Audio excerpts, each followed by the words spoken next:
हमारे एक्सपर्ट्स हमारे साथ जुड़े हैं, आरके ग्लोबल के राकेश बंसल, एंजल ब्रोकिंग के मयूरेश जोशी। स्वागत है आप दोनों का ही। राकेश, क्या कहेंगे आप, बाजार कमजोर है या मजबूत है? क्योंकि आप आंकड़ों को आज दोनों तरफ से पढ़ सकते हैं। Good afternoon Pradeep ji. Pradeep ji, markets तो मुझे ठीक लगता है। अगर आप देखें जो भी मार्केट में ट्रेडर है वो फ्राइडे के सत्र में निफ्टी, बैंक निफ्टी दोनों के अंदर ब्रेकआउट हुआ था। कल हमने गैप डाउन ओपनिंग देखी थी और नीचे में जो अहम सपोर्ट है निफ्टी के लिए 8420 के स्तर हैं, वो अभी तक निफ्टी ने तोड़े नहीं है।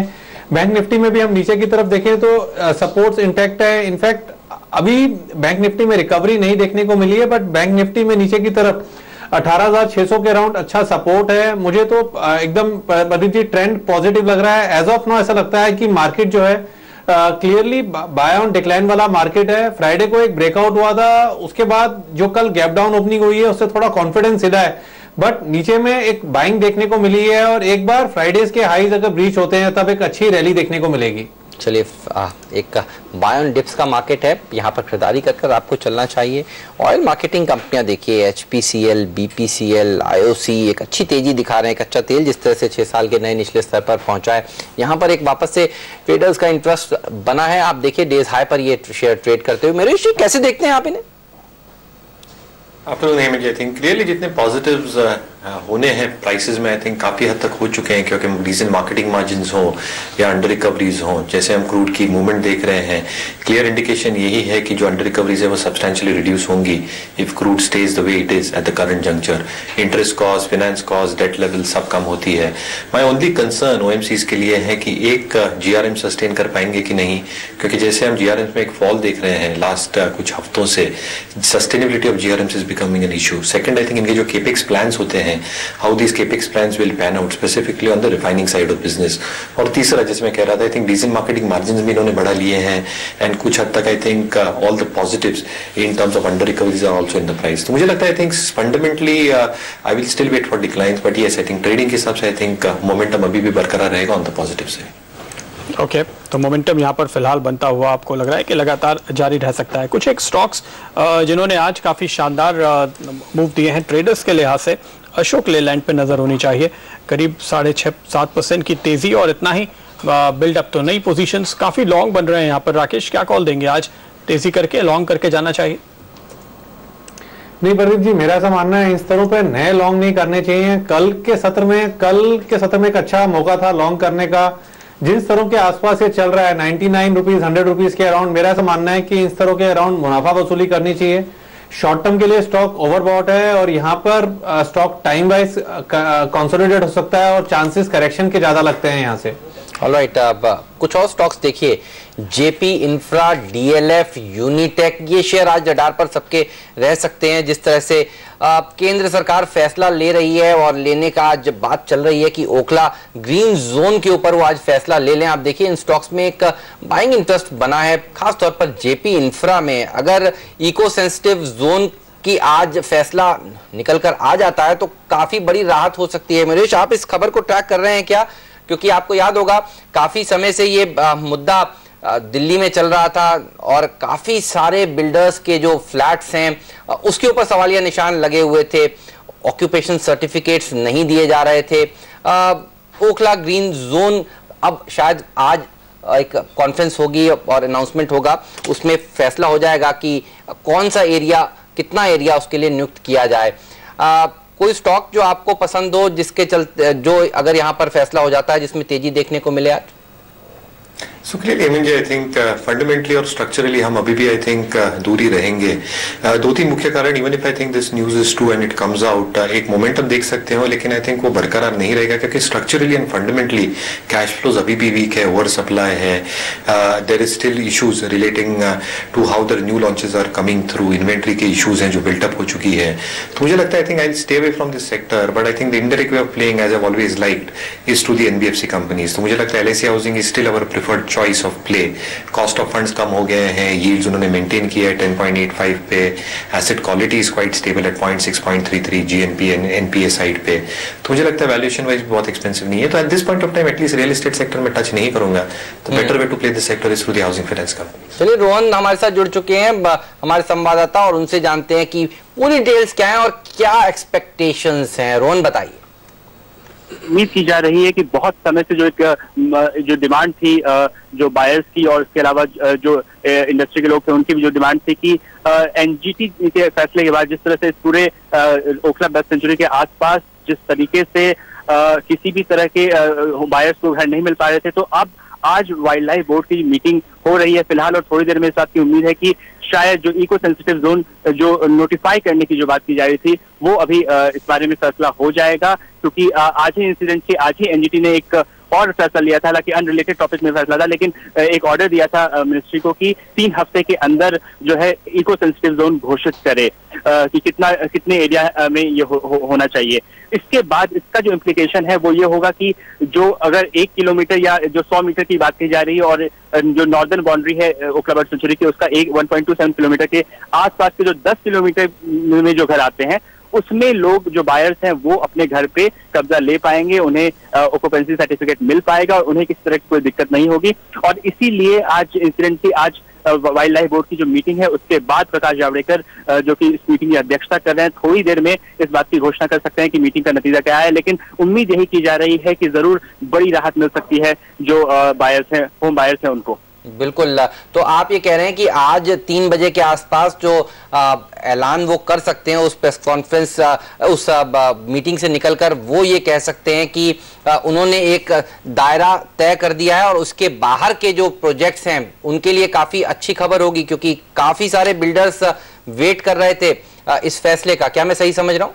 जी बिल्कुल, 3 बजे प्रकाश जावड़ेकर मीडिया के सामने इस बात की घोषणा करेंगे कि मीटिंग में क्या फैसला लिया गया, और अधिकांश लोगों का यही मानना है कि उम्मीद यही की जा रही है कि ये बायर्स के लिए अच्छी खबर ही होगी और डिमार्केट कर दिया जाएगा जो इको सेंसिटिव जोन है उसके अलावा के जो 10 किलोमीटर के रेंज में जो घर थे अब उनके लिए कोई बहुत दिक्कत नहीं होगी, लेकिन हमें थोड़ा इंतजार और करना पड़ेगा क्योंकि 3 बजे प्रकाश जावड़ेकर इस बात की घोषणा करने जा रहे हैं। चलिए, शुक्रिया आपका इस जानकारी के लिए। तो डीएलएफ जैसे कंपनियों पर नजर रखनी चाहिए।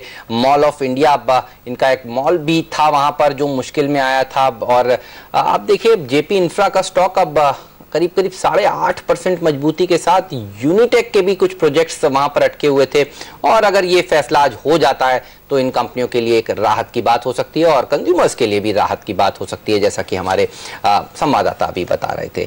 लेते हैं एक छोटा सा ब्रेक के बाद बाजार पर फंड मैनेजर्स का क्या नजरिया है। Birla sun life mutual fund के को CIO महेश पाटिल हमारे साथ जुड़ेंगे, आप बने रहिए।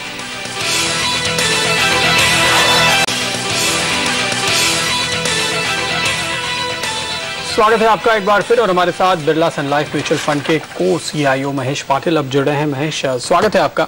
देख रहे हैं मार्केट अब थोड़ा सा अटक रहा है फिर से, इस समय क्या व्यू है आपका मार्केट के ऊपर? हम साइडवेज मार्केट में हैं या फिर तेजी की तैयारी में?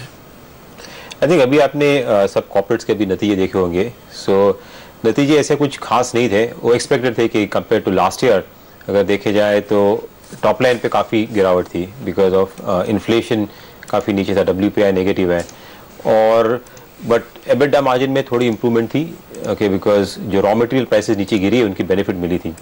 सभी नतीजे तो आ गए हैं।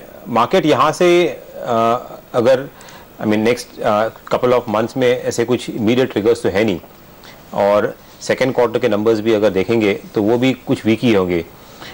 थर्ड क्वार्टर से सेकेंड हाफ से हम लोग को उम्मीद है कि कॉर्पोरेट की अर्निंग्स ग्रोथ वापस आनी चाहिए। गवर्नमेंट की जो स्पेंडिंग हो रही है उसका इम्पैक्ट भी आना चाहिए टॉप लाइन पे।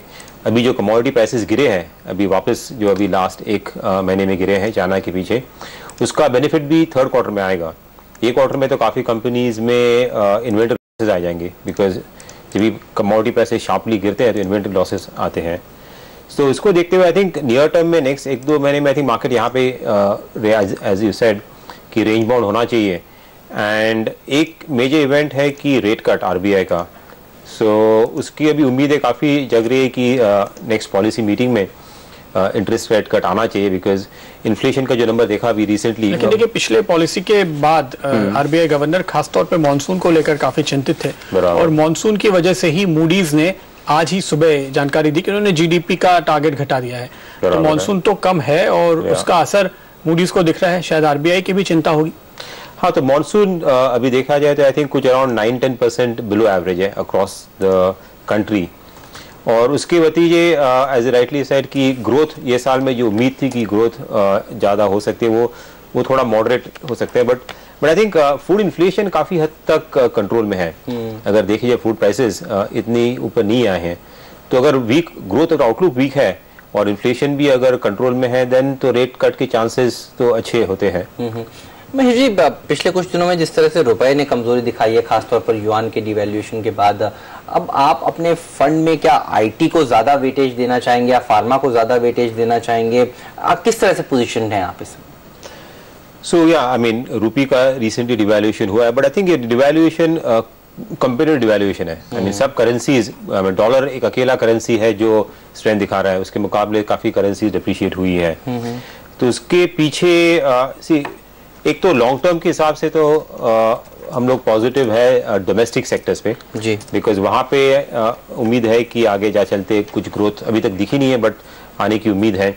कंजम्पशन भी आगे बढ़ सकती है, but from a medium term perspective I think because of dollar depreciation जो हुई है, उसके पीछे आई थिंक फार्मास्यूटिकल कंपनीज को बेनिफिट मिलना चाहिए और आईटी को भी। आईटी में टॉप लाइन ग्रोथ जो है, वॉल्यूम ग्रोथ है, उसमें ज्यादा तेजी नहीं है, उसमें लगभग 13% काइंड ऑफ ग्रोथ लगभग बड़ी कंपनीज में है। सो या आई मीन थोड़ी अर्निंग्स की अपसाइड इसमें हो सकती है आईटी और टेलीकॉम, बट जब तक वॉल्यूम ग्रोथ बढ़ेंगी नहीं जोर से, तब तक long term I mean sector को आउट परफॉर्म करना बड़ी चीज से मुश्किल होगा। बट डोमेस्टिक सेक्टर में लाइक ऑटो, आई मीन जो डिस्क्रिशनरी है, auto, private sector banks, capital goods, I think ये सेक्टर्स में आई मीन नेक्स्ट 2-3 साल के व्यू से काफी पॉजिटिव उम्मीद कर सकते हैं उसमें। तो हम जो अभी व्यू देख रहे हैं कि एफआईआईज के पैसे बहुत ज्यादा उस रफ्तार से नहीं आ रहे, लेकिन खास तौर पे डोमेस्टिक इन्वेस्टर्स, आपके जैसे फंड मैनेजर्स पैसे लगा रहे हैं, और यही वजह है कि मिड कैप्स जो आपको पसंद है उनमें ज्यादा हमने तेजी आते हुए देखी है। कुछ एक्सपर्ट्स का अब ये कहना है कि अब मिड कैप्स तो प्रीमियम पे आ गए। क्या अभी आपको मौके दिख रहे हैं निवेश के इस सेगमेंट में? हाँ, सही कहा आपने कि मिड कैप अगर इंडेक्स देखा जाए तो लास्ट जब से इलेक्शन के मोदी सरकार जब आई थी, वहाँ से देखा जाए तो काफ़ी आउट परफॉर्म किया है।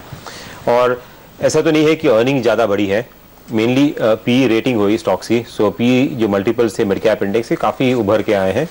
उसके मुकाबले अगर देखा जाए तो जो normally mid caps large cap से डिस्काउंट में कोट करते हैं नॉर्मली, बट अभी मल्टीपल्स समान है और इनफैक्ट उसके ऊपर भी चले गए हैं। तो अगर मार्केट इंडेक्स देखा जाए तो probably mid caps are looking a bit expensive, risk reward नहीं है। बट मिड कैप में क्या इधर और अपॉर्चुनिटीज रहती है, बिकॉज मिड कैप यूनिवर्स बहुत बड़ा है। इंडेक्स में होंगे कुछ 50-100 स्टॉक्स, उसके बाहर भी काफी स्टॉक्स हैं जहाँ पे pockets of value could be there. So as a fund manager की कोशिश रहती है कि वो स्टॉक्स निकाले जहाँ पे वैल्यूएशन अभी भी बढ़े नहीं है। ऐसे कोई सेगमेंट्स या थीम्स आपको दिख रहे हैं? सेगमेंट्स तो है नहीं, बट स्टॉक स्पेसिफिक ही रखना पड़ेगा, बिकॉज लॉट ऑफ जो भी सेक्टर्स है सब में एक्चुअली री रेटिंग आ चुकी है। क्योंकि आप स्टॉक्स के नाम नहीं लेंगे, इसलिए मैं समझने की कोशिश इशारा कर पाए कि किन सेक्टर्स के स्टॉक्स हैं जहां आपको अभी मौके मिल रहे हैं। सो सेक्टर्स में अगर देखा जाए तो ऑटो एंसिलरीज में कई स्टॉक्स है जहां पे probably one can look at it. फिर कैपिटल गुड्स में ऑलरेडी आई थिंक एक्सपेक्टेशंस तो काफी है। सो कंज्यूमर डिस्क्रिशनरी जो है जहाँ पे है वहाँ पे कुछ स्टॉक्स दे सकते हैं, बट नॉर्मली ये सब स्टॉक्स होंगे जहाँ पे कुछ ज्यादा रिसर्च नहीं होगा, तो अभी तक नजर में नहीं लोगों के आए, तो वहाँ पे हम लोग की कोशिश रहती है कि कहाँ पे ढूंढ के निकाले। बट आपकी बात सही है कि मिड कैप में नियर टर्म के हिसाब से देखा जाए तो रिस्क रिवॉर्ड जो चाहिए वो इतना फेवरेबल नहीं है। सो हम लोग बोल रहे हैं कि पोर्टफोलियो में लोग काफी बैलेंस रख रहे हैं, लार्ज कैप्स भी रख रहे हैं, मिड कैप्स भी, ऐसा भी नहीं mid caps, because mid caps 3 साल के हिसाब से अगर देखा जाए तो वहाँ पे अर्निंग्स ग्रोथ ज्यादा आ सकती है। तो अभी आपको महंगे लग रहे हैं, बट 3 साल के व्यू से अगर लोगे, अगर अर्निंग्स ग्रोथ ज्यादा है तो then the returns can still be higher. मैं आपका पोर्टफोलियो देख रहा था, एक Birla sun life frontline equity fund का, जिसने अच्छा रिटर्न दिया है, लेकिन इसमें मैं देख रहा हूँ कि टॉप 10 होल्डिंग्स में कोई भी पीएसयू बैंकिंग शेयर नहीं है। HDFC bank, ICICI bank, axis bank, ये सारे बैंक्स हैं जो अच्छे क्वालिटी बैंक्स हैं, लेकिन पिछले कुछ दिनों में जिस तरह से हमने देखा है, सरकार ने बैंकों की रिकैपिटलाइजेशन की बात करी, इंद्रधनुष प्रोग्राम जो उन्होंने परसों लॉन्च किया उसकी बात करी, एक अच्छी रैली बनी है। हाउ आर यू प्लेस्ड, और अब आपको क्या लग रहा है कि आप अपने फंड में प्राइवेट के बाद अब PSU बैंकों को भी जगह देंगे? सो आपका ऑब्जर्वेशन सही है। तो लास्ट 2-3 साल से हम लोग का रुझाव प्राइवेट सेक्टर बैंक्स में ही था। क्लियरली देख रहे थे कि private sector banks PSU bank से मार्केट शेयर लेके जा रहे थे, और वहाँ पे एसेट क्वालिटी कंसर्न इतनी नहीं थी। बट रिसेंटली जैसे आपने बताया कि कुछ गवर्नमेंट मेजर्स ले रही है कि पीएसयू बैंक्स की परफॉर्मेंस कैसी अच्छी हो, सम चेयरमैन, नए चेयरमैन अपॉइंट हुए हैं कुछ बैंक्स में, सो वो देखते हुए आई थिंक यहाँ से selectively I mean I don't, हमें लगता नहीं कि पीएसयू बैंक्स में सभी बैंक्स में तेजी आएंगी जो सस्टेन कर पाएंगे, बिकॉज एसेट क्वालिटी इश्यूज काफी बड़ी है और काफी इश्यूज है जो उनको रिजॉल्व करने पड़ेंगे before they can out perform. और इकोनॉमी में भी ग्रोथ इतनी स्ट्रांग नहीं है, आई मीन जो क्रेडिट ग्रोथ जो होनी चाहिए इतनी स्ट्रांग नहीं है कि जो पीएसयू बैंक्स को तेजी मिल सके, जो उनके जो लॉसेज है एनपीएस जो वो कम हो सके। तो वो देखते हुए पीएसयू बैंक्स में यहाँ से सिलेक्टिवली हम लोग देख रहे हैं जहाँ पे टॉप लेवल लीडरशिप कैपेबल हो, जहाँ पे कैपिटलाइजेशन सही हो और एसेट क्वालिटी में जहाँ पे कॉन्फिडेंस आ सकते हैं। तो जिस बैंक में प्राइवेट सेक्टर के बैंकर्स आ रहे हैं उनको बेहतर रेटिंग मिलेगी? ऐसी जरूरी नहीं कि प्राइवेट सेक्टर के बैंक है, you mean capable, I mean अगर लीडरशिप में कैपेबिलिटी है ओके और उसमें कॉन्फिडेंस है कि यहाँ से बैंक्स को नई जगह पे लेके जा सकते हैं नेक्स्ट 3-4 साल में, तो वहाँ पे आई थिंक उम्मीद आ सकती है कि यहाँ पे आगे जाके जैसे इकोनॉमी रिकवरी होगी तो जो एसेट क्वालिटी कंसर्न्स है वो भी थोड़े बहुत कम हो सकते हैं। अगले क्वार्टर में हम आपसे बात कर रहे होंगे, तब तक इस अपडेट में कुछ पीएसयू बैंक्स आ जाएंगे? जरूरी नहीं है, हम लोग said because I think private sector bank जो है अभी भी आगे जाके if you look at earnings उनकी है जो 20-25% कंपाउंड कर रही है। सो पीएसयू बैंक में क्या था, वैल्यूएशंस कम थे तो एक ट्रेड था, but I mean we have to wait and see. अगर कुछ बैंक्स में अगर दिखेंगे कि यहाँ पे क्वालिटी एसेट क्वालिटी इंप्रूवमेंट आ रही है, सही चल रहा है और अगर इकोनॉमी जोर से रिवाइव करेगी तो पीएसयू बैंक्स आउट परफॉर्म कर सकते हैं यहाँ से, बट अभी भी हम लोग still we are still watchful. चलिए, बस शुक्रिया महेश जी आपका समय निकालने के लिए और आज इस खास चर्चा में शामिल होने के लिए। बाजार पर नजर रखिए, कुछ देर पहले हम आपका बता रहे थे कि कुछ स्टॉक्स जिनको राहत आज शायद मिल सकती है। यूनिटेक अब आप देखिए 1.5% ऊपर है, डीएलएफ में निचले स्तरों से एक अच्छा सुधार देखने को मिल रहा है और जेपी इंफ्रा एक और ऐसा स्टॉक जो अब डेज हाई पर ट्रेड करता हुआ नजर आएगा। वक्त है राकेश से ही जानने का। राकेश, इन स्टॉक्स में आपको कोई शेयर पसंद है क्या?